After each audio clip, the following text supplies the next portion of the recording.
مسئلہ فلسطین کا ہے، بڑی عجیب بات ہے۔ فلسطین آزاد ملک ہے، حقیقت یہ ہے۔ آپ یہ دیکھیے، جب دولت عثمانیہ کو دنیا کی بڑی طاقتوں نے مل کر ختم کیا اور خلافت اسلامیہ ترک میں ختم ہو گئی، تو امریکہ، روس، برطانیہ، انہوں نے مل کر ایک یہودی حکومت قائم کی، اسرائیل کہتے ہیں۔ اس کی ایک حدود اربع تھی، اس کے اندر فلسطین یعنی بیت المقدس نہیں تھا۔ جب بڑا اسرائیل ہو گیا، امریکہ اس کا سرپرست بن گیا۔ اب اسرائیل نے آگے بڑھ کر فلسطین کے اندر اپنے پیر جمائے اور بیت المقدس کو لینا چاہا۔ نتیجہ یہ ہوا کہ جنگ ہوئی اردن کے اندر اور بیت المقدس پر بھی قبضہ کیا اور اس کے ساتھ ساتھ فلسطینیوں کو غلام بنایا۔ ابھی دل نہیں تھما، تھوڑے دنوں کے بعد پھر آگے بڑھا اور گولان کی وہ پہاڑیاں جو شام کے اندر تھی ان کے اوپر قبضہ کر لیا۔ جس دن پہلا حملہ بولا فلسطینیوں نے، ہمارے ملک کے پرائم منسٹر نے یہ کہا کہ یہ دہشت گرد ہیں۔ مجھے بڑا افسوس ہوا کہ یہ تاریخ ہی دنیا کی نہیں جانتے۔ ایسا لگتا ہے جیسے انہوں نے دنیا کو دیکھا ہی نہیں۔ میں نے اعلان دیا، میں نے یہ کہا کہ جو یہ کہتے ہیں کہ یہ دہشت گرد ہیں، اگر یہ دہشت گرد ہیں اور غلامی کی زنجیروں کو توڑنا یہ دہشت گردی ہے، گاندھی جی بھی دہشت گرد تھے، نہرو بھی دہشت گرد تھے، ہمارے اکابر بھی دہشت گرد تھے۔ یہ ایسی بات ہے جس کی کوئی تعویل نہیں ہو سکتی۔ اللہ کا فضل ہے، اس کے بعد سے آج تک کبھی یہ نہیں کہا گیا کہ دہشت گرد ہے۔ لیکن مجھے افسوس ہے، میں نہیں مانتا ہوں اس بات کو، لیکن ہندوستان کی یہ غلط پالیسی اگر ہے، میں گیا عرب تو میں نے لوگوں سے یہ سنا کہ ہندوستان کا بارود فلسطینیوں کے مارنے کے لیے اسرائیل میں ہو رہا ہے استعمال۔ کہنے والوں نے کہا کہ ہندوستان کے فوجی بھی اسرائیل کے ساتھ لڑ رہے ہیں۔ میں اس کی تصدیق نہیں کر سکا ہوں، اتنے میں بات نہیں، مگر میں یہ کہتا ہوں کہ کھل کر پالیسی ہونی چاہیے۔ آپ اگر فلسطینیوں کے قتل عام پر راضی ہیں، امریکہ کی طرح کہیے کہ ہماری فوجیں اسرائیل کے ساتھ، آپ بھی کہیے کہ ہماری فوجیں لڑیں گی، اور اگر نہیں ہے اپنے دامن کو پاک کیجیے۔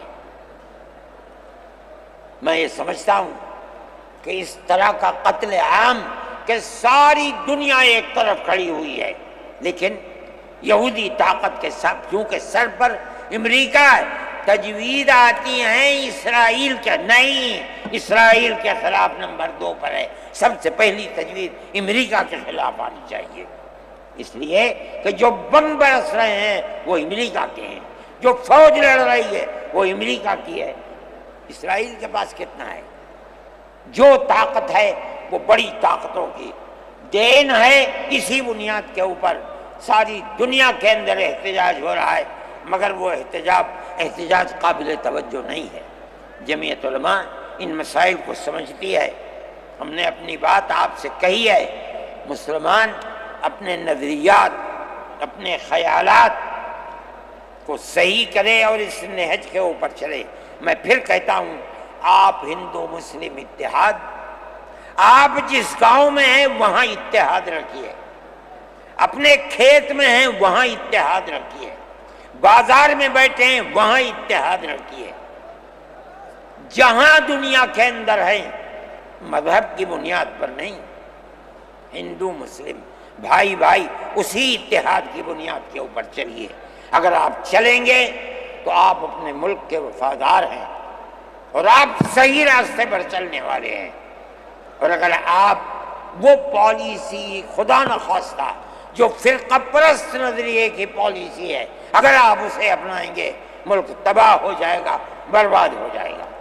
میں انہی نظریات کے ساتھ آپ حضرات سے اجازت لیتا ہوں اور اپنے ان احباب کا شکریہ ادا کرتا ہوں جنہوں نے توجہ دلا کر گھر گھر جا کر اپنے بھائیوں کو اس اجلاس میں آنے کے لیے آمادہ کیا ہے، جمعیت علماء کا پیغام پہنچایا ہے، اور ان لوگوں نے یہاں آ کر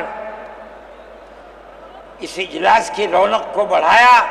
میں شہر دلی کے ان لوگوں کو جنہوں نے 25,000 لوگوں کو جو سیدھے رام لیلا گراؤنڈ میں پہنچے تھے ان کے ناشتے کا بندوبست کیا، اور جمعیت علماء کے آواز پر آنے والوں کے لیے محبت کا معاملہ کیا، میں ان کو بھی دلی شکریہ ادا کرتا ہوں۔